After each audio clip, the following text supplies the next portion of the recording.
नमस्कार, मी सचिन कदम, मनसे शहर सचिव Navi Mumbai, सिऊट sector 42 centre arcade या सोसायटीमध्ये गुजरात भाजपचे आमदार आहेत वीरेंद्रसिंह बहादूरसिंह जडेजा. त्यांनी इथं कार्यालय घातलंय. 2-3 दिवसापूर्वी त्या कार्यालयाची पार्टी पूर्णपणे गुजरातीमध्ये होती. तर त्या संदर्भात बऱ्याच लोकांनी मनसेने येऊन त्यांना सांगितलं की ही पार्टी तुम्ही मराठीत करा. त्यानंतर त्यांनी 2 दिवसापूर्वी ही पार्टी मराठीत केली. साधारण 18 जुलैला. आज 20 जुलै आहे. तर आपण बघतोय आज की त्यांनी परत पार्टी गुजरातीमध्ये केलेली आहे. फक्त नावाला एकदम लहान मराठी मध्ये एका ठिकाणी अक्षर आहे. म्हणजे ह्यांची किती मस्ती आहे हे आपल्याला दिसून येतं.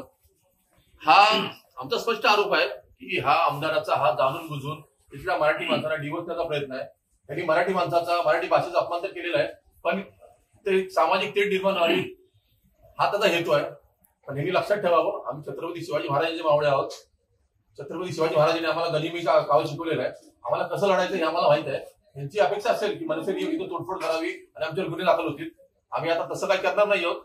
उद्या सकाळी म्हणजे सोमवार 21 जुलैला सकाळी 10 वाजता येणाऱ्या पोलीस स्टेशनला आपण जाणार आहोत आणि पोलिसांना सांगणार आहोत की ह्या आमदारावरती तुम्ही जो समाजामध्ये तेढ निर्माण करतोय त्याची इच्छा आहे की इथं दंगल व्हावी, ह्याच्यावर तसे गुन्हे दाखल व्हावे आणि याला तुम्ही जेलमध्ये टाकावे. धन्यवाद. जय महाराष्ट्र. मी मनसे विभागाध्यक्ष अमोल आयवळे. आपण बघत असाल की मराठी माणसाचं रक्त खवळावं. आपण बघत होता की 2 दिवसापूर्वी पार्टी मराठीत केली होती पूर्ण. आज विनाकारण म्हणजे जाणून बुजून म्हणजे इथे जे गुजराती मराठी मारवाडी जे गुन्हेगोविंद नांदत आहेत हे कदाचित त्यांना बघवत नाहीये काही यांच्या लोकांना, आणि त्यांनी परत पार्टी गुजरातीमध्ये केली म्हणजे कुठेतरी वाद निर्माण व्हावा आणि सिवडचं वातावरण खराब व्हावं. तर आम्ही यांना बिलकुल वातावरण खराब करणार नाही. आज आम्ही हे ऑफिस तोडू शकलो असतो आणि ही पार्टी काढू शकलो असतो, पण आम्हाला आमच्या नवी मुंबईच्या नेत्याचे संस्कार आहेत. आता आम्ही ह्या वाट चिघळवणार नाहीये. तरी आमचा हा ताकीद आहे किंवा तुम्ही काय समजाय ते समजा. आम्ही ही सगळं आव्हान इथल्या बीजेपीच्या पदाधिकाऱ्यांनी करतो, ज्यांनी इथे व्हिडिओ काढला होता, दाखवलं होतं, सगळं झालं.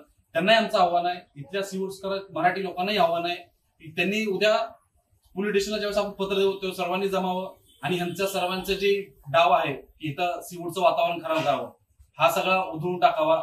या निमित्त मी आवाहन करतो की आपण सर्वांनी उद्या पोलीस स्टेशनला जमावं आणि यांच्या विरोधात तक्रार करावी. धन्यवाद.